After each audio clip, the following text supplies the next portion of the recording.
Ekonomi digital merupakan sebuah keniscayaan, apalagi Indonesia sebagai negara terbesar keempat dengan jumlah penduduk terbanyak di dunia untuk memiliki potensi ekonomi digital yang begitu besar.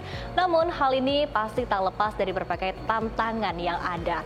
Lantas seperti apa upaya dan strategi yang dilakukan oleh pemerintah sebagai regulator untuk menghadapi berbagai tantangan yang ada saat ini? Ikuti diskusi saya bersama dengan Menteri Komunikasi dan Informatika Republik Indonesia, Bapak Budi Ari Setiadi.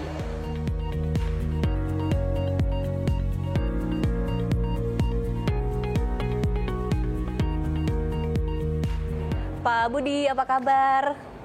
Selamat Baik, Bapak sebelumnya. Selamat sore. Selamat sudah dilantik menjadi Menteri Komunikasi dan terima Informatika. kasih. Semoga amanah tentunya Bapak. Berbicara terkait dengan program kerja begitu Pak, 100 hari menjadi menteri, apalagi berkaitan juga dengan ekonomi digital. Seperti apa Anda melihat dan merancangnya Pak?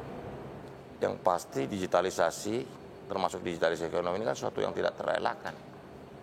Jadi sebuah keniscayaan dalam gerak sejarah manusia, termasuk digitalisasi ini sebagai bagian yang tidak terpisahkan dari perkembangan dan kemajuan masyarakat. Nah, Indonesia sebagai bangsa harus mempersiapkan itu. Kalau tidak, kita akan jadi negara konsumen aja. Baik.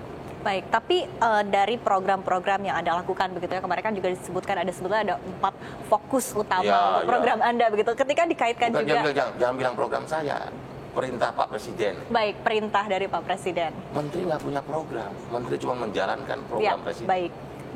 Tapi ketika kita kaitkan Pak dengan tadi ya upaya untuk meningkatkan potensi ekonomi digital seperti apa? Ya, potensi ekonomi digital kita memang masih banyak yang harus dikerjakan potensi. Tadi kan bilang infrastruktur digital kita gimana? Sampai menurut data yang kita peroleh 97% masyarakat Indonesia sudah memiliki akses konektivitas internet. Jadi tinggal 3% lagi gitu loh. Tetapi kan daerah-daerah negara Indonesia ini sangat luas. Luas wilayah daratan kita aja 191 juta hektar. Bisa dibayangkan kan luasnya Indonesia ini. Jadi memang selain juga kualitas digitalnya, kualitas pelayanan digitalnya juga pemerataannya juga penting gitu. Jangan sampai antar wilayah terjadi ketimpangan yang luar biasa gitu. Karena itu infrastruktur digital itu penting. Jadi lanjutan program pembangunan BTS ini menjadi prioritas kami.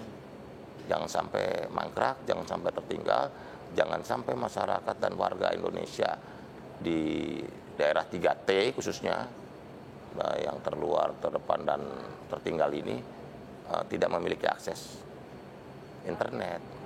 Oke, baik. Tapi Pak Budi sudah melihat begitu seperti apa proyek-proyek yang dilakukan oleh Kominfo sejauh ini, dan ketika tadi Anda menyebutkan begitu bahwa proyeknya terkait dengan BTS 4G ini akan dilanjutkan begitu ya, akan jalan terus.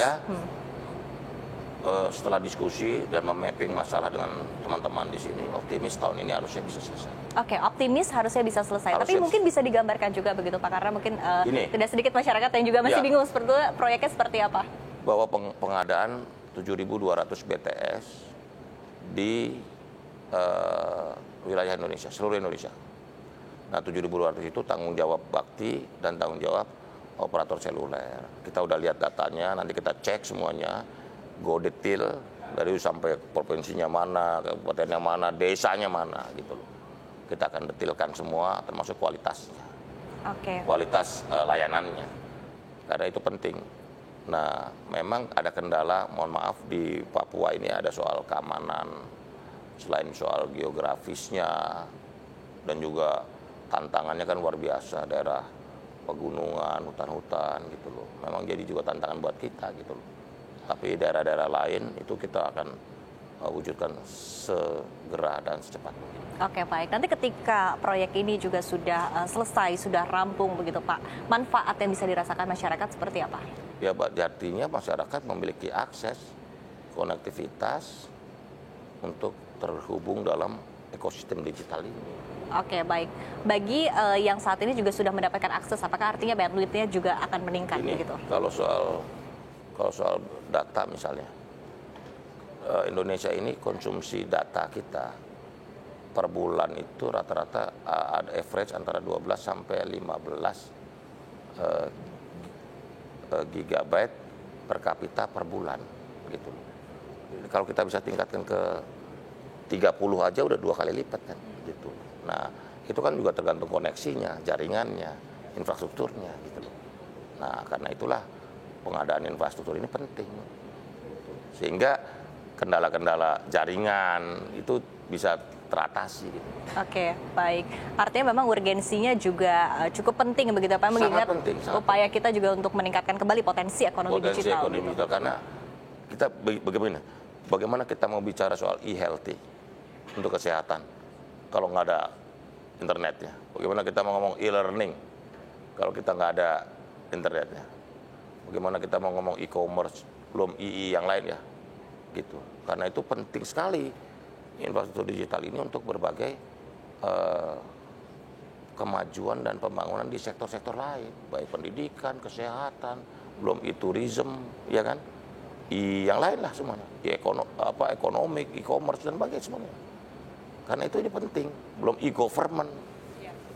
Kita mau ngomong sistem pemerintahan berbasis elektronik, kan infrastruktur digitalnya harus disiapin, begitu loh. Bukan hanya sampai pemerintah pusat atau kementerian lembaga, pemerintah daerah, kabupaten kota, belum desa, gitu loh. Kecamatan, desa, semuanya kan harus infrastruktur digitalnya harus memadai, gitu loh. Baik. Nah, selain dari sisi infrastruktur, Pak Budi, begitu ya, Anda melihatnya juga dari sisi kolaborasi berbagai stakeholder untuk tadi memperkuat ekonomi digital. Saat ini kondisinya seperti apa dan apa yang perlu ditingkatkan? Jadi gini, untuk sistem pemerintahan berbasis elektronik, ini kan kalau di ini kan e-government kan, ini kan ada beberapa kementerian lembaga yang punya tanggung jawab bersama sesuai arahan dan perintah Presiden, yaitu Menteri Pan-RB, Kementerian Kominfo, Keuangan, Dalam Negeri, Badan Cyber, gitu loh, dan kementerian lembaga lainnya. Ini kan harus kerjasama untuk mewujudkan sistem pemerintahan berbasis elektronik, karena digitalisasi atau e-government ini kan harus solid kan, gitu, sistemnya solid, keamanannya dan sebagainya gitu. Oke, baik. Tapi apakah Anda juga sudah melakukan komunikasi begitu Pak dengan berbagai pihak dari sudah dengan Menteri industri Pan-RB juga bicara soal sistem pemerintahan berbasis elektronik, bagaimana arsitekturnya, bagaimana implementasinya, kan juga mesti dipikirkan. Oke, baik. Tetapi tadi baru dari lingkup sesama kementerian begitu Nah, Pak, ini kan antar kementerian. urusannya gitu. nih, urusan sistem pemerintahan berbasis elektronik. Oh, oke.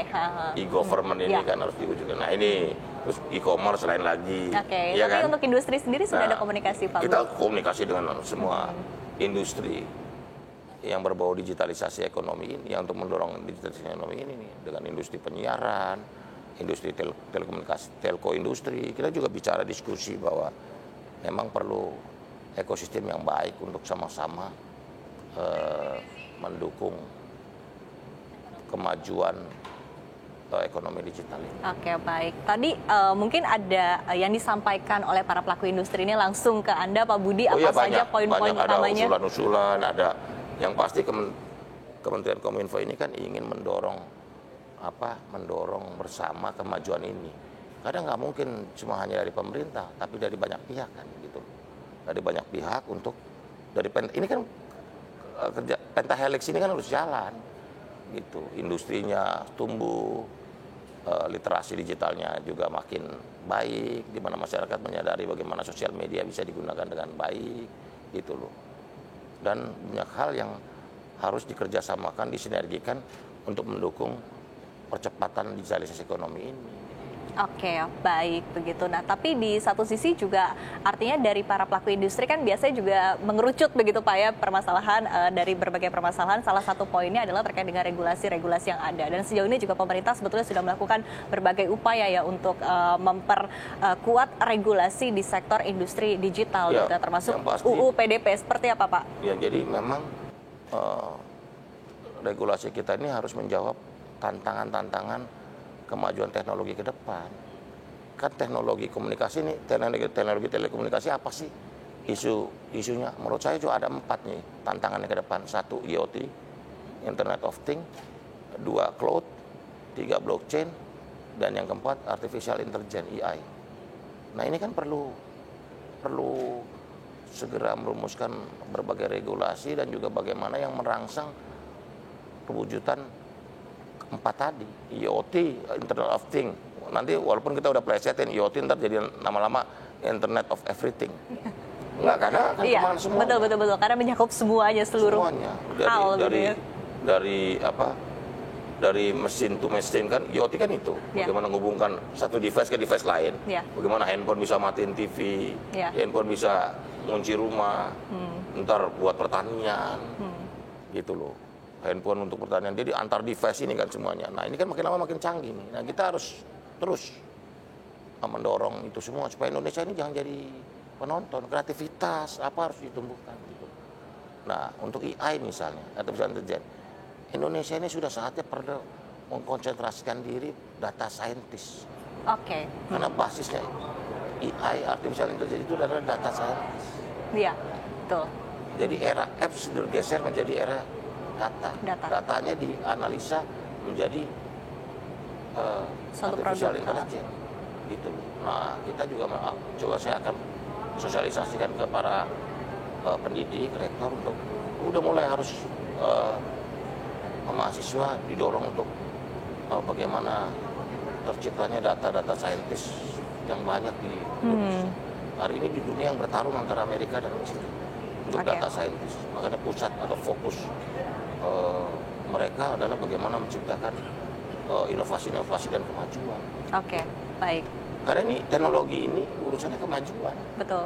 Nah, syarat kemajuan apa? Inovasi. Kalau nggak ada inovasi, bagaimana mau maju? Baik. Begitu. Baik. Sebetulnya masih banyak yang bisa kita bahas, Pak Budi, namun kita akan jeda terlebih dahulu. Dan pemirsa, jangan kemana-mana, tetaplah bersama kami dalam Tech Conference CNBC Indonesia.